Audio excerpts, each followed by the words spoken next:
Might be a tumor. It's not a tumor. The Film Lounge presents... Spoiler-free movie review! First you gotta do the truffle shuffle. Come on! with Chris Gooch. I'm the dude. The Film Lounge presents... Rewind Review. Spoiler free, not guaranteed. Tonight, we are the law.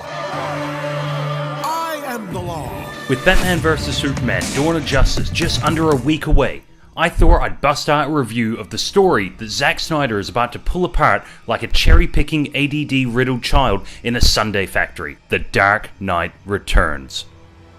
Tonight marks the 10th anniversary of the last sighting of the Batman. Based on one of the most critically acclaimed comic book series of all time by none other than comic book legend Frank Miller during the peak of his power, we find Bruce Wayne donning the cape and cowl one last time.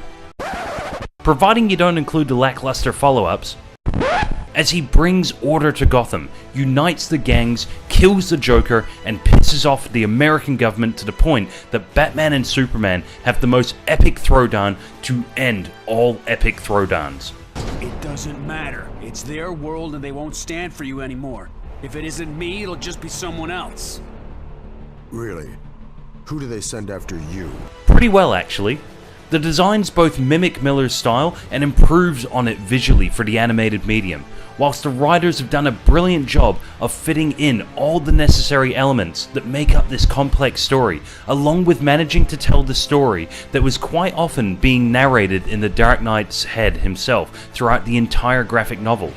The writers have managed to take some of the most iconic lines from the series and incorporate them into the dialogue between the characters, despite most of it being written inside inset boxes within the comic book pages. You finished, old man. You don't get it, son.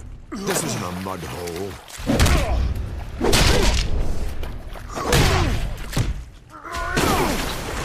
It's an operating table. And I'm the surgeon.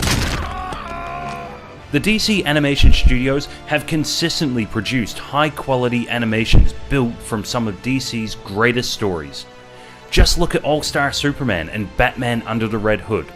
However, often the short running times has meant that the narratives have been cut short or simplified to the point that as a fan, you feel a little bit shortchanged. One of the smartest things the creators of this film did was splitting it into two parts. Doing so has afforded them the opportunity to fully realize all the aspects that made this such a memorable comic book run. Any other way would have been a disservice to the fans and to the source material. The fights are beautifully choreographed and carry weight. From Batman vs the Mutant Leader, to Batman vs the Joker, to Batman vs Superman, you feel every punch, you cringe at every cut, and you smile when you see Batman swing a wrecking ball into Superman's face. One of the most important things that make each of these fights worth the 152 minutes of your life is the fact that the films have taken the time to establish the gravity of situations by providing context and real stakes. Even if you've read the graphic novels right the way through to the end, you can't always be sure if Batman's going to survive each onslaught. All the people I've murdered by letting you live. I never kept count. I did.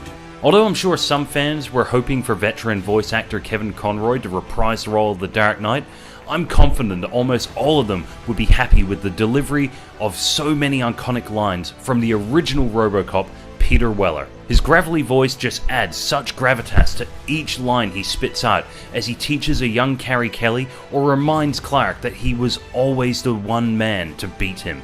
The rest of the voice cast is stellar. Admittedly, I wasn't originally sold on Michael Emerson's effeminate take on the Joker, but it really grew on me and made him all the more sinister come the final battle in the Tunnel of Love.